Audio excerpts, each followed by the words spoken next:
তোর এত বড় সাহস, তুই আমাকে প্রশ্ন করিস? আমি দুঃখিত। শোন, তোকে দিয়ে আমার কিছু কাজ আছে, কলেজ শেষে দেখা করিস। আমি সেখান থেকে হ্যাঁ সুযোগ জবাব দিয়ে ক্লাসে চলে আসলাম। সাবিয়া অন্য ডিপার্টমেন্টে পড়ে, তবে আমরা সেম ক্লাস।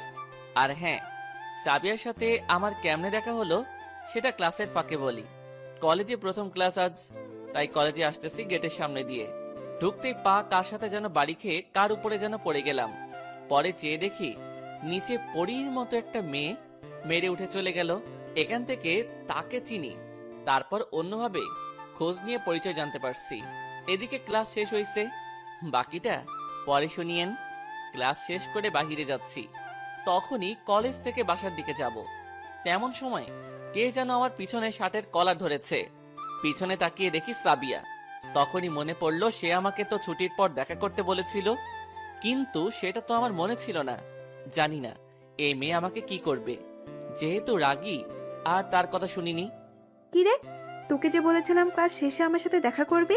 দুঃখিত, আমার মনে ছিল না, আমি ভুলে গেছিলাম। জানিস তোর এই ভুলের জন্য আমি কি শাস্তি দিতে পারি? আর কোনো দিন ভুলে যাব না, আমাকে মাফ করে দিন। কলেজে অপমান হওয়া যাবে না, বাসাতে জানলে খুব খারাপ হবে। যা, মাফ করে দিলাম। আর শোন, এখন তোকে একটা কাজ করতে হবে, পারবি তো? জি বলেন, কি কাজ? আমি ঠিক পারবো। এই নে একটা চিঠি, ওই যে একটা আপুকে দেখতেছিস, তাকে গিয়ে দিবি। আচ্ছা ঠিক আছে। আমি চিঠিটা নিয়ে সামনের দিকে যাচ্ছি, আর ওর বান্ধবী মিলে হাসতেছে। কেন হাসতেছে জানেন? কারণ চিঠিটা লাভ লেটার, যেটা আপুর হাতে দিলে সে আমাকে চর মারবে। আমি তার ছোট ক্লাসে পড়ি, কিন্তু আমার মাথায় একটা কথা ভেসে উঠল। কালকে তাকে প্রপোজ করেছিলাম বলে আমাকে চর মেরেছিল, আজ আমি সেটার প্রতিশোধ নিব। আমি সাবিয়ার দেওয়া চিঠিটা নিয়ে আপুর কাছে এলাম। আপু, আপনার জন্য একটা চিঠি ছিল। কি চিঠি? আর আমি তো তোমাকে চিনি না। এই নিন চিঠি, আমি এখানে নতুন ভর্তি হয়েছি। আপু চিঠিটা হাতে নিয়ে পড়তে থাকলো, কিন্তু কোনো উত্তর দিল না। চিঠি পড়া শেষে আমি জানি তুমি এখানে নতুন, তাই কেউ তোমাকে এই চিঠি হাতে দিয়ে পাঠিয়েছে, যে সেটা আমি জানি। জি আপু। শোনো, আমার নাম তানিয়া। আজ থেকে আমি তোমার বড় আপু, কেমন? ঠিক আছে। কি ভাবছেন আমি একটা বোন পেয়ে গেলাম? বোন পাবার জন্য কপাল লাগে। ওদিকে সাবিয়ারা মনে করছে আপু আমাকে চর মারবে, সেটা তারা উপভোগ করবে সবাই মিলে। কিন্তু সেটা তো হলো না। তাদের সব প্ল্যান ভেস্তে দিল আপু। তাদের মুখ এখন একটু গোমড়া হয়ে আছে। দূর থেকে যতটা বুঝতে পারছি আর কি। আমি আপুর হাত থেকে চিঠিটা নিলাম, পরে দেখি কি লেখা আছে। আগে তো খুলে দেখিনি, তাই প্রিয় আবুলের মা, আশা করি ভালো আছো। তুমি না দেখতে মূলার মতো সাদা, তবে তুমি বেশ টমেটোর মতো লাল। তোমার চোখগুলো জিলাপির মতন। আর হ্যাঁ, তোমার ওই ঠোঁট দুটো মিষ্টি কুমড়ার মতো, ইত্যাদি। এইসব লেখার পরে আমার মাথায় রক্ত ওঠার মতন। তাই আপুকে বললাম, আর সাথে সাথে একটু আসতে পারবে কি? আমি আগে, আপু পিছনে আসতেছে। সাবিয়ার সামনে এসে পুরো ক্যাম্পাসের সবাই হা করে তাকিয়ে আছে সাবিয়ার দিকে। কালকে সবাই এইভাবে আমার দিকে তাকিয়েছিল মনে পড়ে। তারপর আমি বলা শুরু করলাম, তুমি কি ভেবেছো তোমার দেওয়া চিঠি পড়ে আপু আমাকে চর মারবে? আর তুমি এখান থেকে মজা নিবে? কিন্তু সেটা হয়নি। আমি তাহার ভাই হয়ে গেছি। তুমি এসব কি লিখেছো? মনে তো হয় না পড়াশোনা করো, শুধু কলেজে এসে বাবার টাকা শেষ করো আর আমাদের মতো ছেলেদেরকে র্যাগিং করো। কি ভাবছো তুমি তোমার বাবা টাকাওয়ালা, বড় লোক, তার জন্য আমাদের তোমাকে ভয় পেতে হবে? শোনো, তোমার মতো টাকাওয়ালাদের কলেজে কোনো দাম নাই। আর যদি কাল থেকে ভালোভাবে পড়াশোনা করতে হয় কলেজে আসবে, তা না হলে আসবে না। এটা আমার কথা না, কলেজের সবার কথা। আমার কথা শেষ করার পর সবাই হাততালি দিচ্ছে, এমনকি স্যারেরাও। আর সাবিয়া মাথা নিচু করে গালে হাত দিয়ে দাঁড়িয়ে আছে, সাথে বান্ধবীরাও। মনে পড়ে কালকে আমাকে এমন ভাবে রেখেছিলে, আজ আমি তোমাকে এমন ভাবে অপমান করলাম। সাবিয়া তার বান্ধবীদের সাথে করে গালে হাত দিয়ে কলেজ থেকে চলে গেল। আমি পরে বাসার দিকে আসলাম আপুকে বিদায় জানিয়ে। ওদিকে সাবিয়া বাসাতে গিয়ে রাগে বাঘ হয়ে আছে। ওর বান্ধবীরা নানান কথা বলতেছে। কিরে সাবিয়া, এখন কি করবি ভাবছিস, নাকি আঙ্কেলকে বলবো? না থাক, বাবাকে বলা যাবে না, আমার ম্যাটার আমি সামলে নিব। তাহলে কি করবি এখন? সেটা কাল থেকেই দেখতে পাবি কি করি আমি, আর ওই শিহাবের বাচ্চাকে কি করি। এদিকে আমার তো কেউ কোনো খবরই নেয় না বাসাতে। আর হ্যাঁ, আপনাদেরকে বলি, আমাকে সবাই কেন দেখতে পায় না। গত 1 মাস আগে আমার ভাবি, মানে আমার চাচাতো ভাইয়ের বউ বাপের বিয়ে বাড়িতে গিয়েছিলাম। সেখানে ভাবির ছোট বোন আমাকে প্রপোজ করেছিল, আমি রাজি হই নাই। পরে সে আমার রুমে ঢুকে চিল্লানি দেয়, আর ওই বাসার সবাই আসে।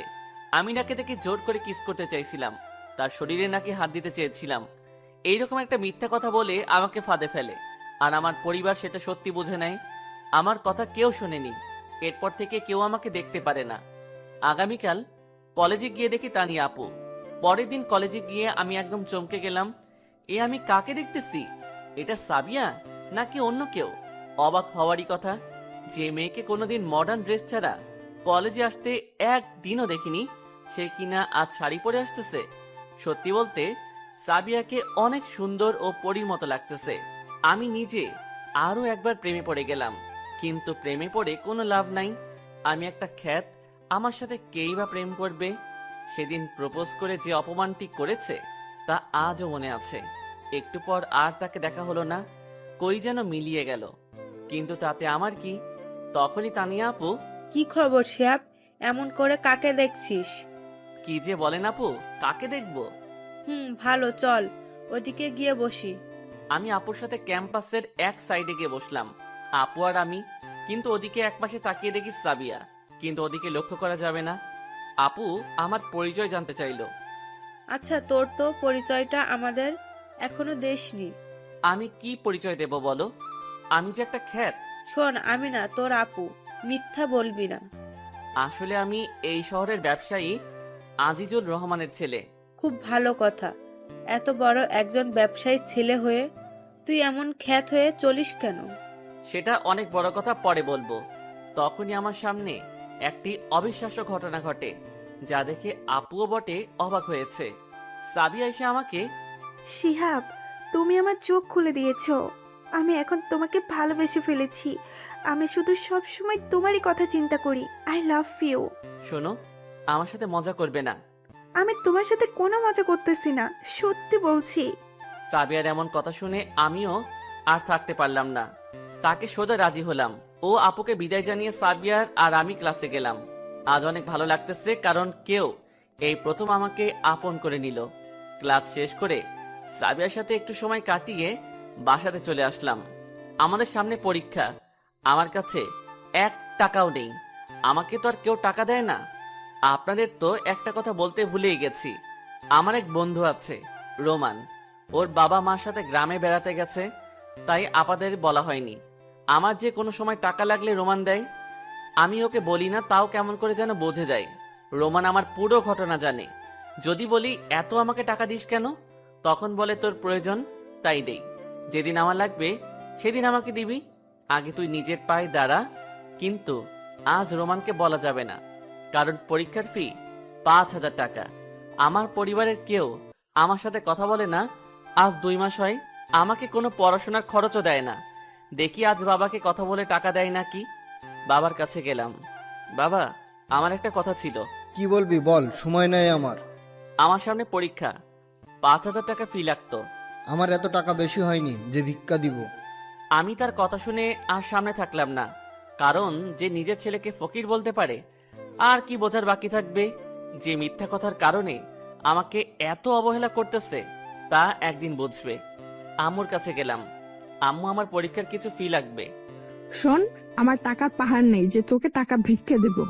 সেখানেও থাকলাম না, ভাইয়ার কাছে গেলাম, ভাইয়া আমার পরীক্ষার ফিটা একটু যদি দিতে।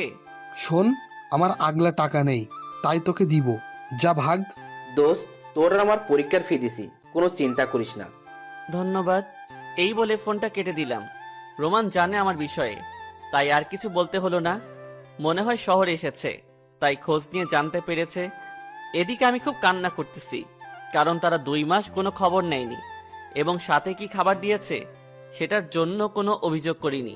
খাবার বলতে পাতিলে তলার পোড়া ভাত, তাও অনেক খুশি ছিলাম, কারণ আমি বড়লোকের ছেলে হলেও কোনো দাম নেই তাই বস্তির মানুষ হিসেবে। কিন্তু আজ তারা যে ব্যবহারটি করলো তাতে অনেক কষ্ট পাইছি, মরে যেতে ইচ্ছা করতেছে। রাতে কখন জানি ঘুমিয়ে পড়েছি, নিজেও জানি না। এইভাবে কয়েকদিন চলে গেল। রোমানকে সাবিয়ার কথা বলেছি, তবে সাবিয়ার সাথে কয়েকদিনে অনেক ভালোবাসা পেয়েছি। ও যেটা খাইতে চাইতো এনে দিতাম। এক কথায় কেনা গোলাম, এটাই ভালোবাসা। সে তো আর ছেড়ে যায়নি। আগামীকাল পরীক্ষা, আজ আমাদের পরীক্ষা। রোমান, আজ আমাদের পরীক্ষা। রোমান আর আমি একখানে বসেছি। ভালোভাবে পরীক্ষা শেষ করলাম। পরীক্ষা দিয়ে বাইরে এসে, দোস্ত, পরীক্ষা তো দিলাম, এই পরীক্ষাটা দেওয়ার জন্য গ্রাম থেকে এসেছি। আবার যাইতে হবে, দাদু অসুস্থ তো। ওকে, সমস্যা নাই। প্লিজ নিজের খেয়াল রাখিস। আর হ্যাঁ, কোনো টাকার দরকার পড়লে ফোন করবি। এই বলে রোমান গাড়ি নিয়ে সোজা চলে গেল। সাবিয়া দেখেনি যে রোমান আমার বন্ধু। আর হ্যাঁ, একটা পরীক্ষা মানে আমাদের কলেজে এইরকম নিয়ম হয়েছে, অন্য কিছু আবার ভাববেন না। আমার আর পড়াশোনা 3 বছর আছে। তো একটু পর সাবিয়া আসলো। চলো, আজ আমার বন্ধুদের সাথে তোমার পরিচয় করিয়ে দেব।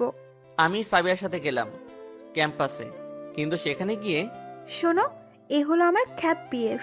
সবাই হেসে উঠল। আমি বোকার মতো দাঁড়িয়ে আছি। কি আর করব, একজন ভালোবাসার মানুষ তো। পরে তারা নানানজন নানান খাবার জিনিস আনতে দিল। মনে হয় চাকর হিসেবে আমাকে সাবিয়া এনেছে। কেমন জানি আমার কাছে এই কাজগুলো করতে খারাপ লাগে না।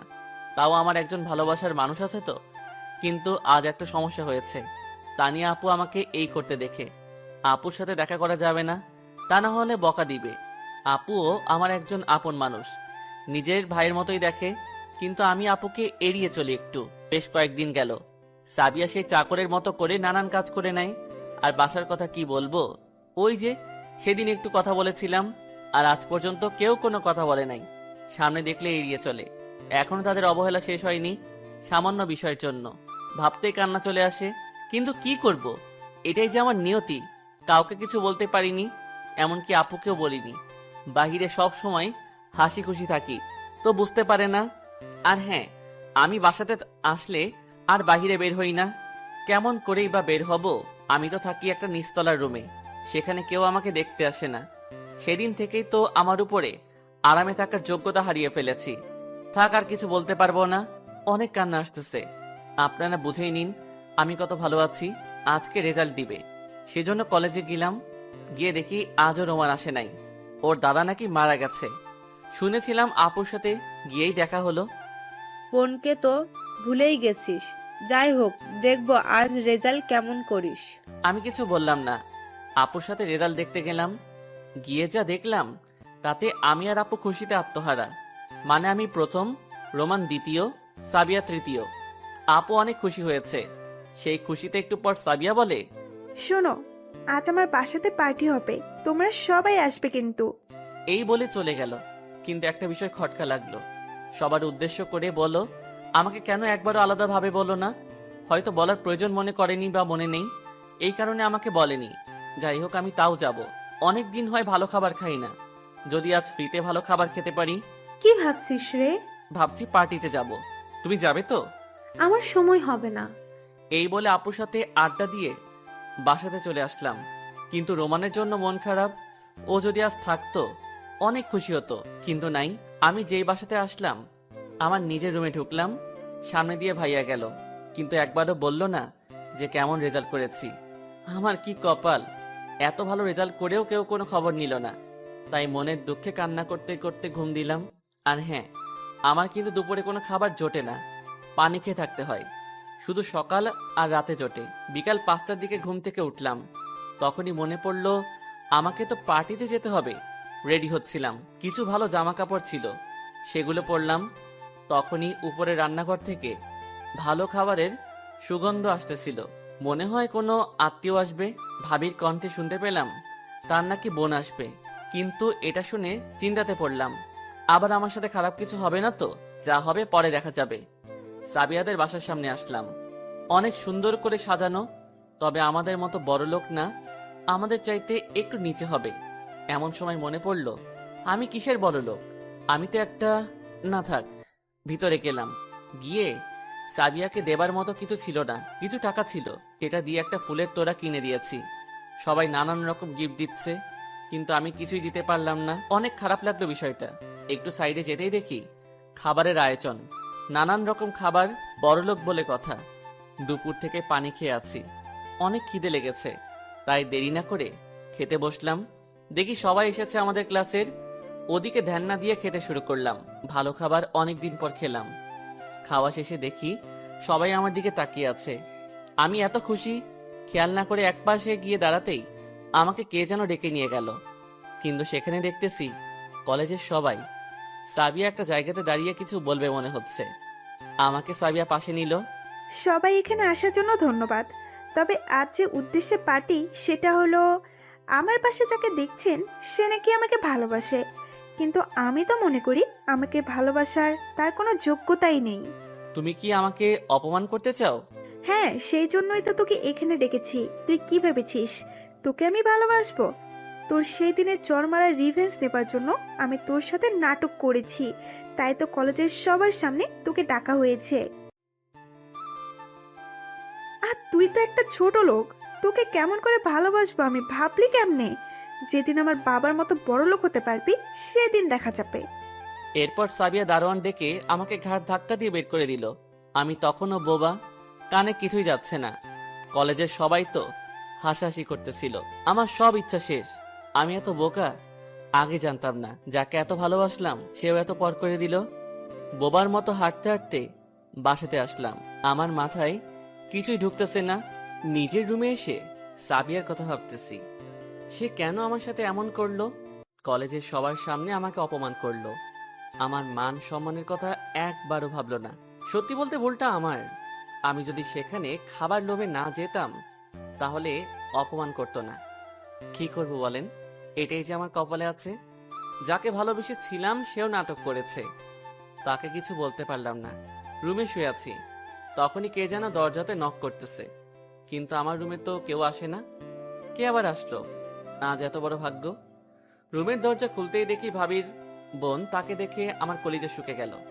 সে আবার আজ আমার সাথে কোনো কিছু করবে না তো? কি খবর? একদিনের মিথ্যাতে এই অবস্থা? অযথা আমাকে বিরক্ত না করে এখান থেকে চলে যান, তা না হলে কিন্তু খারাপ হবে। সেটা পরে দেখা যাবে। বলো, তুমি আমাকে ভালোবাসবে কি না? আমি কোনো দিন আপনার মতো বেয়াদব মেয়েকে ভালোবাসবো না। আমি একজনকে ভালোবাসি। ও তাই? দাঁড়া, আমি বেয়াদব, দেখ তাহলে কি করি।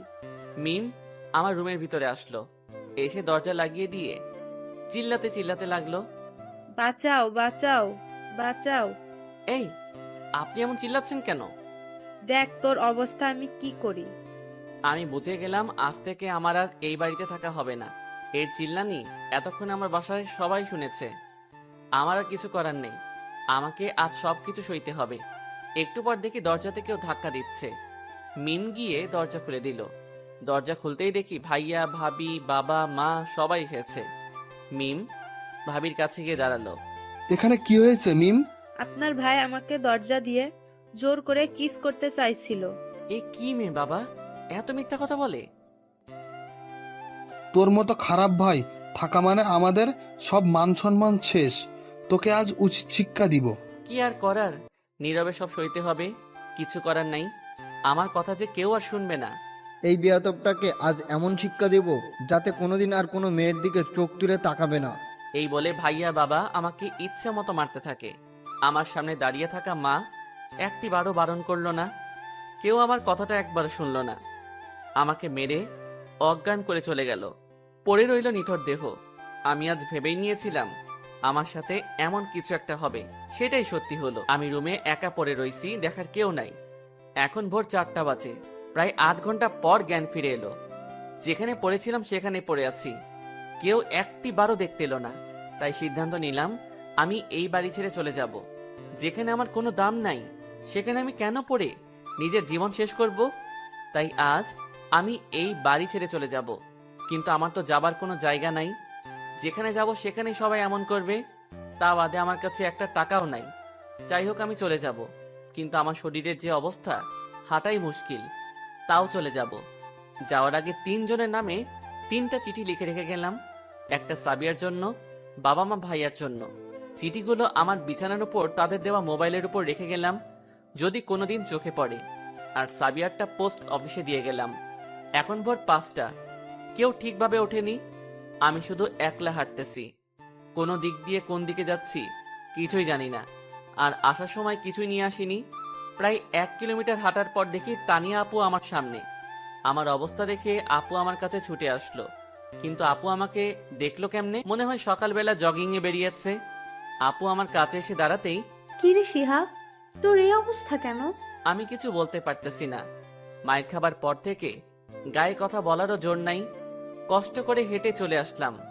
আমি কিছু বলতে না পেরে সোজা অজ্ঞান হয়েছি। কিছু বলতে পারলাম না আপুকে। যখন জ্ঞান ফিরল তখন দেখলাম একটা সাজানো গোছানো রুমে, আর গায়েও একটু ব্যথা কম। কিন্তু আমি কই? একটু পর দরজাতে তাকিয়ে দেখি আপু আর তার সাথে 2 জন লোক আসলো। মনে হয় মা বাবা। কি রে, কেমন আছিস? ভালো, কিন্তু আমি এখানে কেন? তুই আমাদের বাসার সামনে এসে জ্ঞান হারাস, তারপর তোকে এখানে আনি, কিন্তু তোর গায়ে এগুলো কিসের দাগ? কিছু না আপু। বাবা, তোমার আপু কিন্তু অনেক চিন্তায় আছে। বলো, এগুলো কিসের দাগ? থাক বাবা, আমি যদি ওর আপু হতাম তাহলে সত্যিটা বলবে। আসলে আপু, তারপর সব খুলে বললাম। কিন্তু আপু কান্দে কেন? সাথে তার বাবা মাও। আপু কান্দ কেন? আর আমাকে চলে যেতে হবে? কই যাবি আর কার কাছে যাবি? হ্যাঁ, যেদিকে 2 চোখ যাবে। তুই কোনোখানেও যাবি না। তুই আজ থেকে আমার নিজের ভাইয়া হয়ে এখানে থাকবি। শোনো শিহাব, তুমি আজ থেকে আমাদের সাথে থাকবে। তুমি আমার ছেলে। যারা তোমাকে এত কষ্ট দিয়েছে তাদের কাছে কেন যাবে বলো? শোনো বাবা, তোমাকে যে তোমার বাবা ভাই মিথ্যা কথা শুনে এমন করেছে, তোমাকে অবহেলা করেছে, তাদের সবাইকে শিক্ষা দিতে হবে। তোমরা আমার ভাইটাকে কি খাবার দিবে না? দেখতে পাচ্ছ না, না খেয়ে আছে। আমি তো ভুলেই গেছি। চলো সবাই। আমি এতক্ষণ কিছুই বলতে পারি নাই, তাদের কথা শুনছিলাম। এই দুনিয়াতে তাহলে এইরকম মানুষও আছে যারা কিনা আমার মতো অসহায় ছেলেকে এইভাবে কাছে টেনে নেয়। খাবার খেয়ে আপু আমাকে রুমে নিয়ে আসলো। আচ্ছা, তুই কি এত বোকা যে নীরবে সব সয়ে গেলি? কি করব বলো, তারা যে ছিল টাকাওয়ালা, আমি তো সাধারণ হয়ে গেছি। বুঝলাম, কিন্তু সাবিয়া? আমি আপুকে সব খুলে বললাম। আপুকে খেয়াল করে দেখলাম সে কিছুটা রাগান্বিত হয়েছে। তোকে আর যারা এইভাবে অপমান অবহেলা করেছে, তুই তাদেরকে তার পাল্টা জবাব দিবি। কিভাবে আপু? তোকে ওসব চিন্তা করতে হবে না, বাবা সবকিছুর ব্যবস্থা করবে। এখন ঘুম দে, কেমন? আপু এই বলে রুম থেকে চলে গেল। আর যদি আমার এমন একটা বোন থাকতো তাহলে, যাই হোক, এইটাও তো আমার আপু। সত্যি বলতে আপু আমাকে অনেক ভালোবাসে। সেই যেদিন থেকে পরিচয় হয়েছে।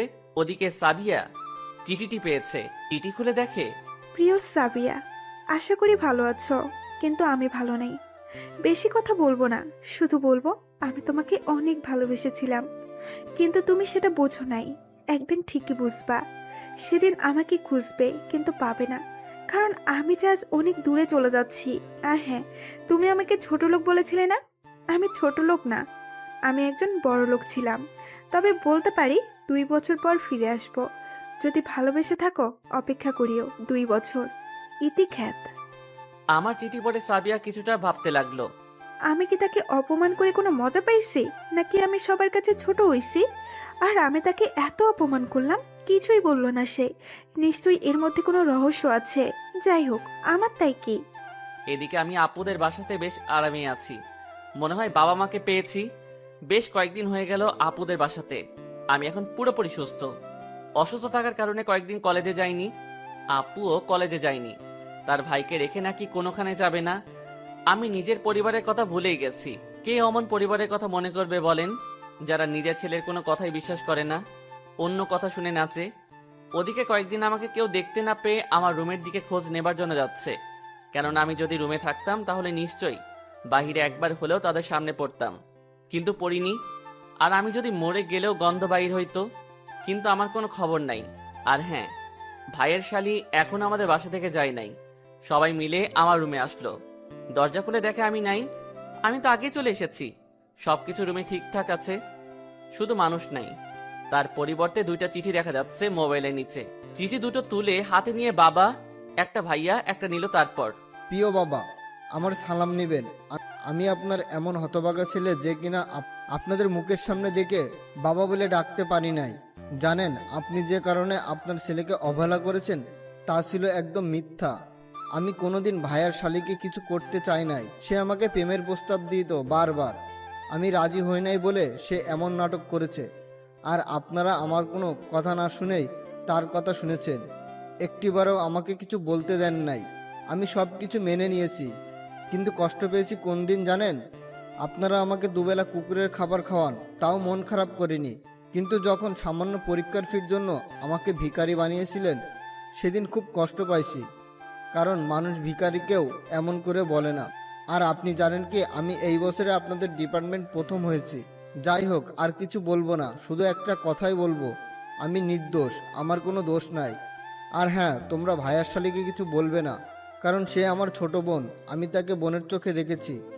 আর আমাকে খুঁজেও কোনো লাভ হবে না, আমি এতক্ষণে এই জায়গা থেকে অনেক দূরে চলে গিয়েছি। ইতি, নাম নাই। চিঠি পড়ে বাবা ভাইয়া দুজনে অনেক কান্না শুরু করে দিল। তাদের কান্না দেখে ভাবি একটা চিঠি পড়ে মাকে শোনালো।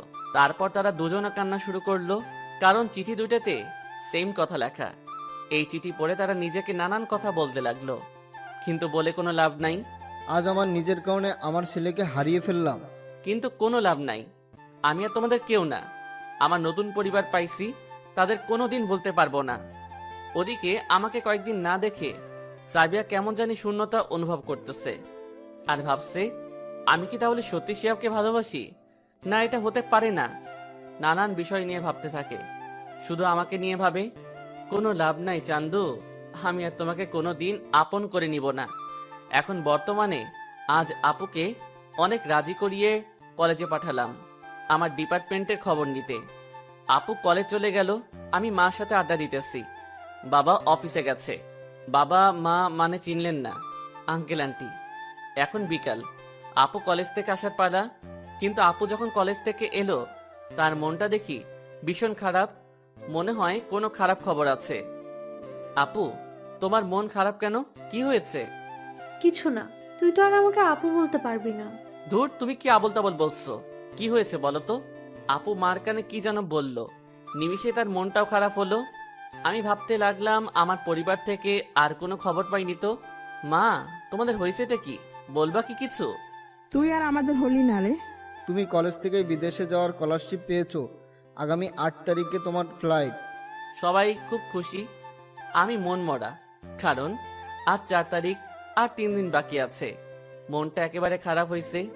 সবাইকে ছেড়ে কেমনে যে চলে যাব। আর আপুকে ছাড়া এক মুহূর্ত কাটে না। তাকে কেমনে ছেড়ে যাব? আমি তোমাদেরকে ছেড়ে কোনোখানে যাব না। তুই যাবি না, তোর বাপ যাবে। ঠিক আছে, তবে বাবাকে পাঠাও, আমি যাচ্ছি না। এই কথা বলতে আপু একটা দৌড়ানি দিল। সোজা বাহিরে আসলাম, আর আমাদের কাহিনী দেখে তারা দুইজন হাসতে থাকলেন। বাহিরের পরিবেশটা কেমন জানি পাল্টে যাচ্ছে। আমি 2 দিন আগে ছিলাম কত কষ্টে, আর এখন কত সুখে। সাবিয়ার কথা ভুলতে বসেছি। আর হ্যাঁ, আপনারা মনে করেছেন অপমানের কথা আপুকে বলেছি, তা বলি নাই। বাহির থেকে আড্ডা দিয়ে বাসাতে এলাম।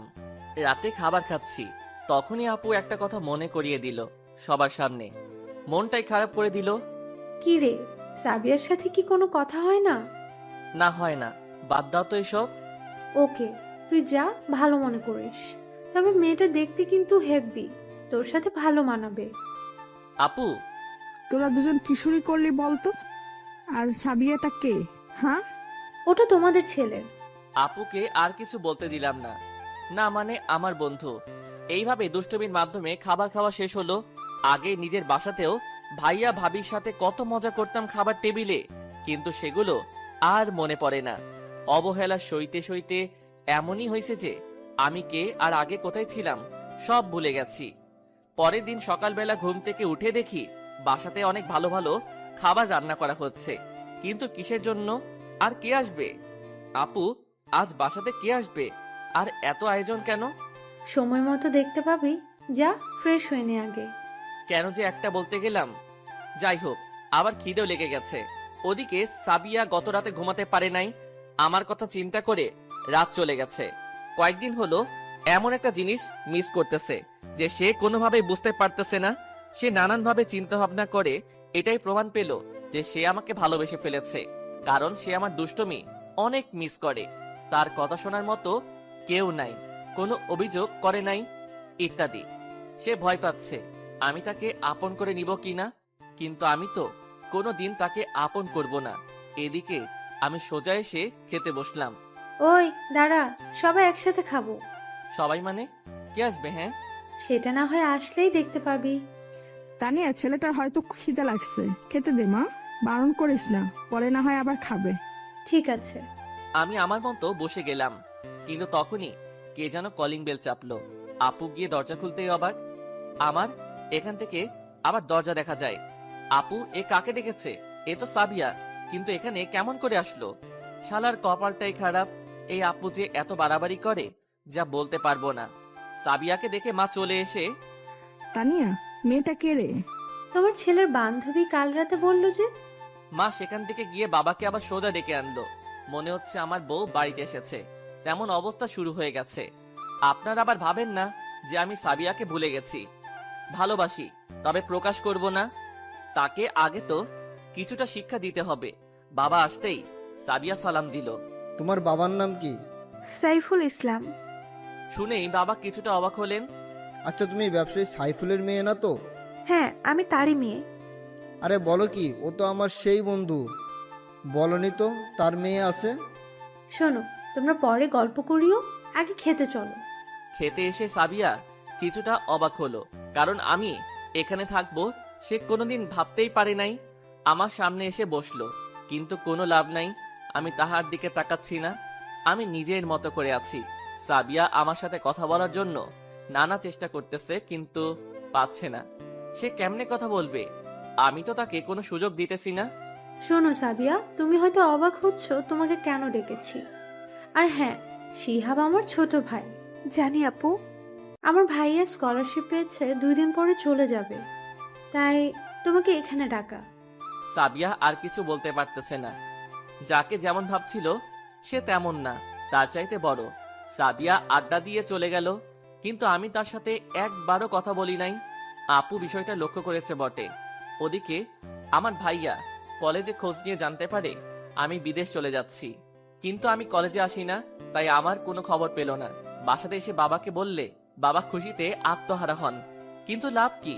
তাদের ছেলে তো আর তাদের কাছে নাই।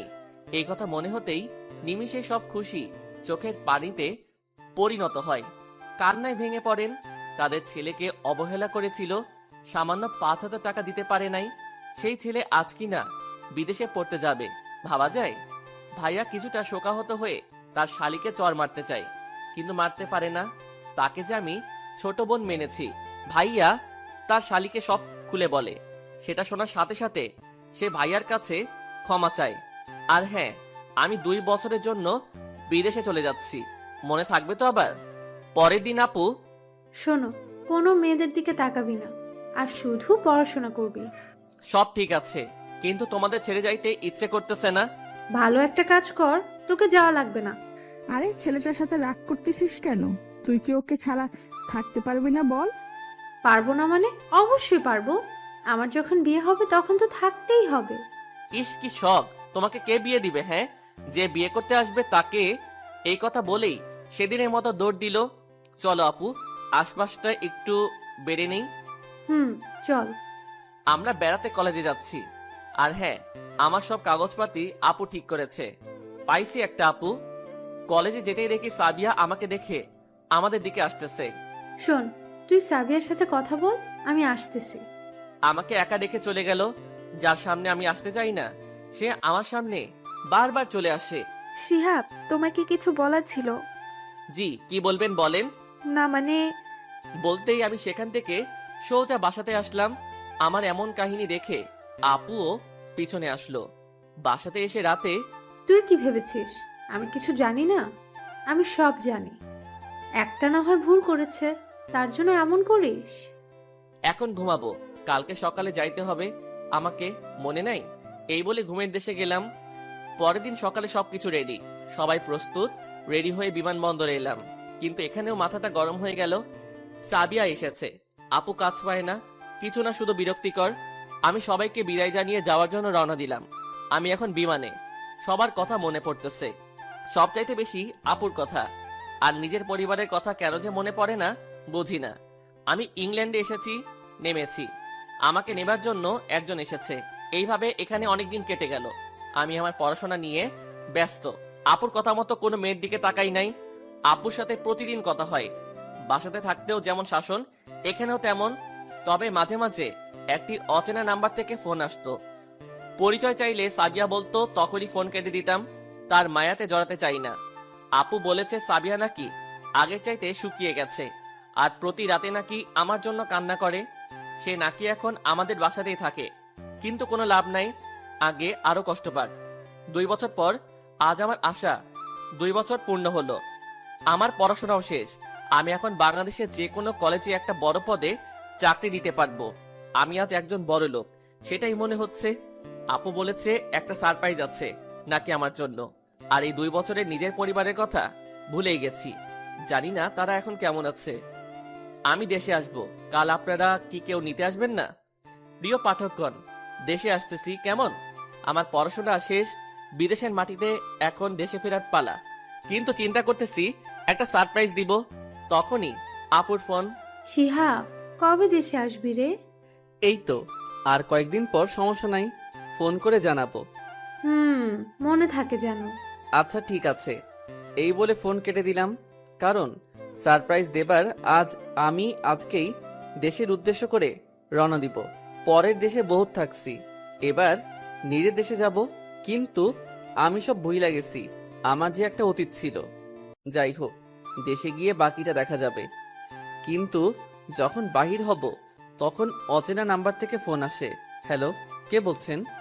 কোনো কথা নাই, শোনেন, আপনার সাথে নীরবতা পালন করার আমার সময় নাই। আমি আমার দেশে যাচ্ছি। ফোন কেটে দিলাম। দিয়ে এ মা, এটা দেখি বাংলাদেশের নাম্বার। তাড়াহুড়াতে সব কি হইয়া গেল। আপু আবার অচেনা নাম্বার থেকে ফোন দেয়নি তো কে ফোন দিল? নিজের বাবা নাকি সাবিয়া? তাড়াহুড়াতে সব গন্ডগোল বাজাই দিলাম। যাই হোক, আমার তাই কি, সোজা বিমানবন্দরে এসে ফ্লাইটে উঠে রওনা দিলাম। পৌঁছাতে বাংলাদেশ সময় সকাল 9টা। ঘুম ভাঙলো জানি না কতক্ষণ ঘুমাইছিলাম। দেশে আসার আনন্দ সব ভুলে গেছি। জানালা দিয়ে তাকিয়ে দেখি কেমন জানি সকালের আলো দেখা যাচ্ছে। তখন পাইলট বলল, আমরা এখন বাংলাদেশের মাটিতে অবতরণ করব। ওদিকে আমার বাসা খুব সুন্দরভাবে সাজানো হয়েছে। সকাল থেকে অনেক আয়োজন চলছে। সাবিয়া আমাদের বাসাতে এসে নাকি এগুলো আয়োজন করতেছে। নিজের হাতে নাকি রান্নাও করেছে। কেউ কিছু বললে বলে সারপ্রাইজ আছে। আমি বিমানবন্দর থেকে সোজা বাহিরে আসলাম। বাহিরে এসে কেমন জানি একটা অনুভূতি হচ্ছে। নিজের দেশ আর অন্যের দেশ কখনো এক হয় না। তেমন সময় একজন আমার ব্যাগটা নিয়ে মাইক্রোতে উঠালো। আরে ভাইয়া, করতেছেন কি? আমি তো আপনাকে চিনি না। আরে চলুন, আমাকে আপনার চেনা লাগবে না। এই বলে জোর করে গাড়িতে উঠিয়ে নিয়ে গেল। শহরটা অনেক পরিবর্তন হয়েছে, আগের মতো আর কিছু নাই, অনেক উন্নত হয়েছে। একটু পর খেয়াল করলাম গাড়িওয়ালা এক চিরচেনা রাস্তাতে নিয়ে যাচ্ছে। তার মানে আমি দেশে আসব। সেটা তাহলে কি ভুলক্রমে সাবিয়াকে বলে ফেলেছি? হায় রে কপাল, যাকে এত ঘৃণা করি তাকেই বলেছি। সে তো বাসাতে সব বলে দিয়েছে। আমি সাবিয়া কিন্তু ঘৃণা করি না, অনেক ভালোবাসি। কিন্তু তার সাথে তো একটু প্রতিশোধ নিতে হবে সেদিনের কষ্টের জন্য। বাসার সামনে এসে গাড়ি দাঁড়ালো। আমি তো অবাক হই তাকিয়ে আছি। বাসাটা আজ এত সুন্দর করে সাজানো। যখনই ভিতরে যাব তখনই একটা মেয়ের সাথে ধাক্কা খেলাম। মেয়েটা দেখতে সেই সুন্দর, মনে হয় আসমানের পরী। কিছুটা সাবিয়ার মতো দেখতে লাগে। কে জানে কে এটা? দুঃখিত আপু, আমি দেখিনি। সমস্যা নাই, কিন্তু আপনি কে? না মানে আমি শিহাবের বন্ধুর। আপনি কে? আমি সাবিয়া। এ মা, মাইরা ফেলাইছে।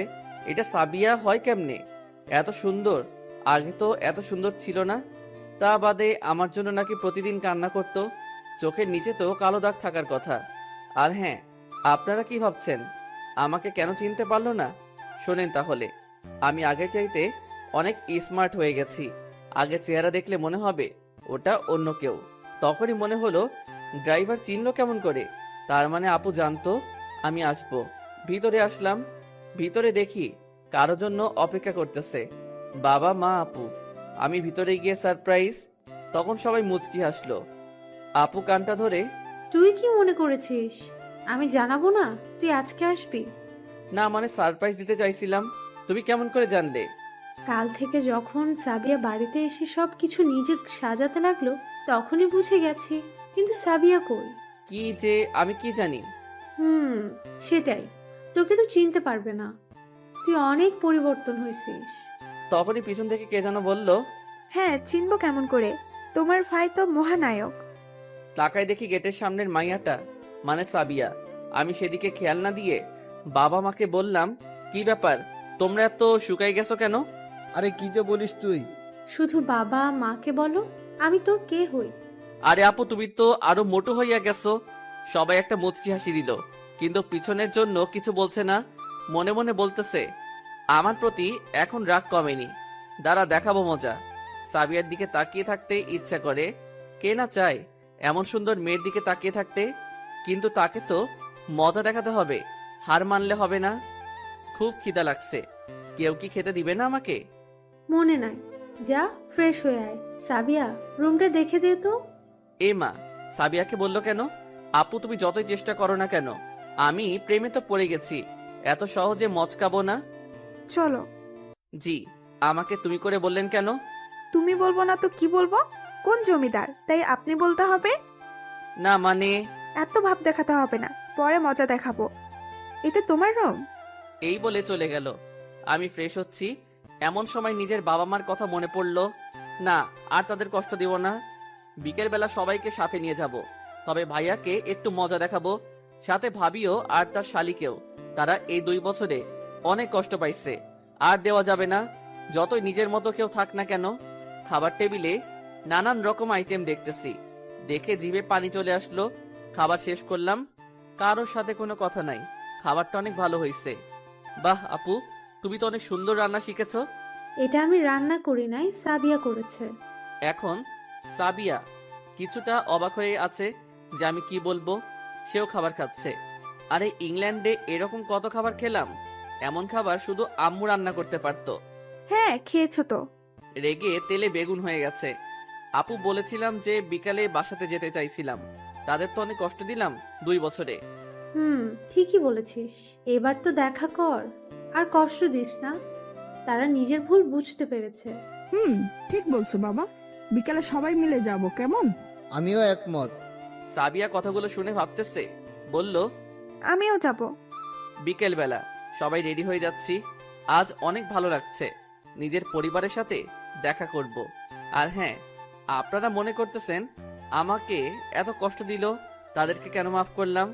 আসলে আমাকে যে মা 10 মাস 10 দিন গর্ভে ধরেছে, আবার 18 বছর মানুষ করেছে, তার কাছে তারা যে কষ্ট করেছে, তার কাছে এগুলো কিছুই না।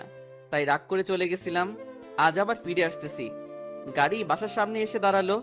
আগের চাইতে কিছুটা পরিবর্তন হয়েছে। আমি আগে যাচ্ছি, তখনই তোমরা কে কোথায় এসেছো দেখা যাও, আমাদের শিহাব এসেছে। চাচা আমাকে চিনলেন কেমন করে? ছোট থেকে চোখের সামনে মানুষ হয়েছো, কেমনে ভুলি। সবাই মিলে ভিতরে যাচ্ছি, তখনই দেখি মা আমার কাছে আসতেছে।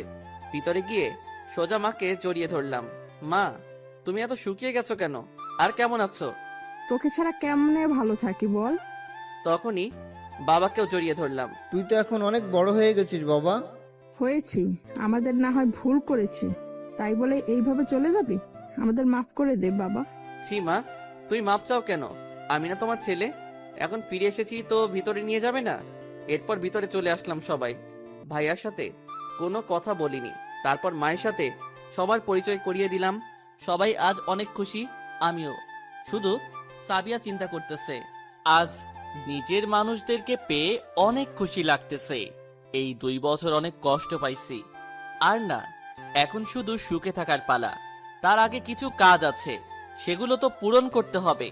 সাবিয়াকে মজা দেখানো, ভাইয়াকে মজা দেখানো, কিন্তু কেমন করে কি করব? সবাই নিজেদের আলাপ নিয়ে ব্যস্ত, আমার কোনো খবর নাই। কি আর করব মা, তার নিজের কাছে এমন ভেবে নিছে মনে হয় আমি কোনোখানে উড়ে যাব। কিন্তু সাবিয়া চিন্তা করতেছে, শিহাব এত বড় লোকের ছেলে, 2 বছর আগে তা মনেই হয় নাই, আজ তাকে দেখে মনে হচ্ছে। সাবিয়া, কি ভাবছো? শিহাব এত বড় লোকের ছেলে? আপু তখন সব খুলে বলে। তখন সাবিয়া চুপ, কি আর করবে, না বুঝে ভুল করেছে। তখনই কে যেন বাসাতে আসলো। আরে বন্ধু, ভিতরে আসো। বাবা তখন আঙ্কেলকে বলেন, কে তিনি? তিনি নাকি সাবিয়ার বাবা। কিন্তু তিনি এখানে কেন? সাবিয়ার বাবা এখানে বসে আছেন। সাইফুল সাহেব, আপনারা আমার সাথে একটু সাইটে যাবেন কি? এই বলে আঙ্কেল আন্টি বাবা মা একটা রুমে চলে গেল। কি যেন গোপনীয় আলাপ আছে, তারা আলাপ করতেছে।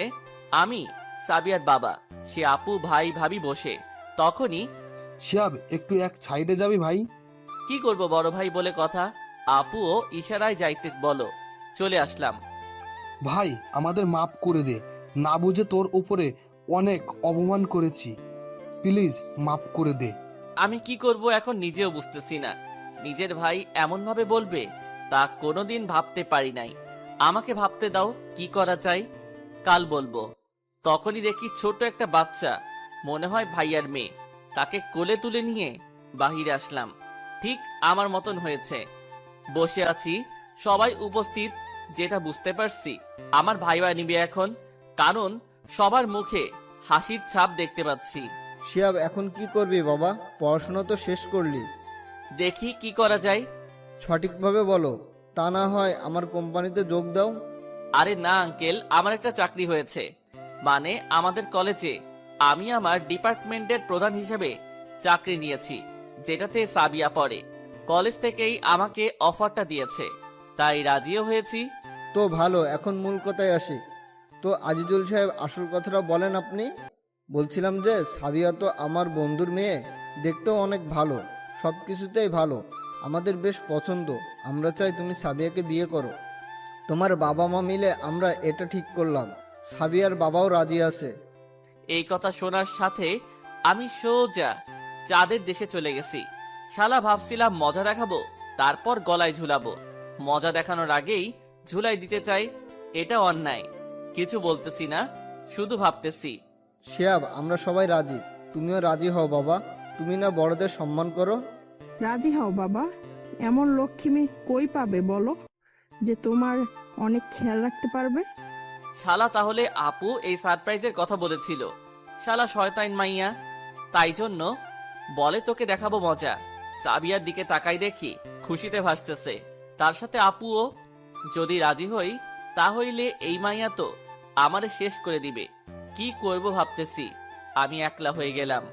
ভাবিও দেখি তাদের দিকে। তুমি আমাদের একটুও ভালোবাসো না, তাই? আর কিছু বলতে দিলাম না, আমিও বুদ্ধি পাইছি। আমি রাজি, তবে রাজি বলার সাথে সাথে খুশির বন্যা বয়ে গেল। হায়রে আপু, তোমার ভাইরে একলা সাগরে ফেলে দিলে একটু কষ্ট হলো না? শালি, সাবিয়া তো সেই মহা খুশি, আর আমার কাছে আসার চেষ্টা করতেছে। সবাই আছে বলে আসতে পারতেছে না, এর জন্য তোর বাবা আসছে। আগে জানতাম না। তবে কি বলো? 1 মাস পর বিয়ে হবে, আমাকে একটু গুছিয়ে নিতে দাও। কেবল তো ফিরলাম, নিজেকে একটু মানিয়ে নেই। সমস্যা নাই, তোমাকে 1 মাস সময় দিলাম। এই তো ঘুঘু ফাঁদে পা দিয়েছে, মানে সাবিয়ার উপর মজা নেবার সময় পেলাম। হবু বউ হবি তো কি হইছে, আমাকে কম কষ্ট দিছিস? তোর জন্য বাহিরে চলে গেছি। বেচারি সাবিয়া একটু নার্ভাস বটে, কিন্তু তার দলে আপু আমি একলা। আর আঙ্কেল আন্টি আপু তোমাদের হবু বউ সবাইকে এই বাড়িতে এই 1 মাস থাকতে হবে। শালা সবাই রাজি হয়ে গেল দেখি, তার মানে আগে থেকে সব ঠিক ছিল। আরে যা হইছে বাদ, এখন নতুন সবার সময়। আনন্দে বিকাল কেটে গেল, সাথে সন্ধ্যাও। রাতের বেলা খাবার খেয়ে নিজের রুমে শুয়ে আছি। শালার আজ রোমানকে খুব মনে পড়ছে, দেখি ফোন দেই। আগের নাম্বারটা কি আছে দেখি। ফোন দিতেই রিসিভ হলো। কি খবর দোস্ত, কেমন আছিস? কে বলছেন? ভুলে গেলি? আরে দোস্ত, তুই এতদিন পর তা কবে দেশে এলি? এতদিন পর মনে পড়লো? শোন, সব বলবো, কালকে দেখা কর। ওকে, কলেজে চলে আসিস। ওকে। ফোন কেটে দিলাম। তখনই দেখি সাবিয়া আমার রুমে এসেছে। কি খবর, আপনি এখানে কেন? আমার স্বামীর রুমে আমি এসেছি, তোমার কি? শোনেন, এখনো বিয়ে হয়নি, এত দরদ দেখাতে আসবেন না, আগে বিয়ে হোক। আমার প্রতি তোমার রাগ এখনো কমেনি? কিসের রাগ? বেশি কথা না বলে চলে যান। মন খারাপ করে চলে গেল। কেবল তো টেস্ট শুরু, আপুকে গিয়ে সব বলল। আপু আবার নতুন বুদ্ধি দিল। আমি পিছনে গেছিলাম তো, তার মানে বুঝতে পারলাম আপু এসবের পিছনে। রাতে এসে নিজের রুমে ঘুমিয়ে দিলাম। সকালবেলা ওঠার পর মনে হলো আজই তো আমাকে কলেজে জয়েন করতে হবে। একদিনও বিশ্রাম নিলাম না। নিব কেমন করে? মজা দেখাতে হবে তো। ওদিকে কলেজে ধুম উঠেছে, নতুন স্যার আসবে, সবাই অপেক্ষায় আছে। আপুকেও বলি নাই। সকালবেলা দেখি সাবিয়া কলেজে গেছে নতুন স্যারকে দেখার জন্য। খাবার টেবিলে সবাইকে বললাম সেই কলেজের কথা। শুনে আপু একটু মন মরা হলো। যে কলেজে শিক্ষক হলাম সবাই একটু অবাক হলেন, তাই না? আসলে ডিপ্লোমা ইঞ্জিনিয়ারিং বাংলাদেশে 4 বছর, অন্য সব দেশে 3 বছর করে। কলেজে জয়েন করলাম, এখন ক্লাস নেবার পালা। আমার কি কপাল, প্রথম দিনেই সাবিয়ার ক্লাস নিতে হবে। মজা তবে হবেই। আমি ক্লাসরুমে যাচ্ছি, সবাই ভাবছে 2 বছর আগের কথা। সেদিন ছিলাম, আজ হলাম কি। সবাই চেনে আমাকে, তাই আর পরিচয় দেবার প্রয়োজন হলো না। তখনই, তুমি এখানে কেন? স্যার কই? কিসের তুমি? আপনি করে বলুন। বাবা মা কি স্যারকে সম্মান করা শেখায়নি নাকি? বেয়াদব মেয়ে। দুঃখিত, আমার ভুল হয়েছে। ঠিক আছে, বসুন। আর কখনো বেয়াদবি করবেন না। সাবিয়া কিছুটা অপমান বোধ করলো। কান্দ কান্দ হইছে, কেবল তো শুরু। আস্তে আস্তে দেখো কি করি। আজকের মতো ক্লাস শেষ করে বাসাতে আসলাম। সাবিয়া দেখি আমার আগে এসেছে। আমি নিজের রুমে আসলাম সোজা। কারো সাথে কোনো কথা বললাম না। রাতে খাবার খেলাম সবার সাথে, কিন্তু সাবিয়াকে দেখলাম না। একটু চিন্তিত হলাম বটে, তাই খোঁজ নিতে ওর রুমের দিকে গেলাম। বিছানাতে শুয়ে আছে মনে হয়। আসলে তখন এমন করে বলতে চাই নাই। সবার সামনে তুমি করে বললে তো, তাই কিছুটা রেগে গেছিলাম। I am really sorry. কিন্তু কোনো সাড়া নাই, তাই বিছানার চাদরটা তুলতে গেলাম। এই কি, সাবিয়া কই? এত কোলবালিশ। তেমন সময় কে যেন পিছন থেকে আসতেছে। তাকিয়ে দেখি সাবিয়া আর আপু।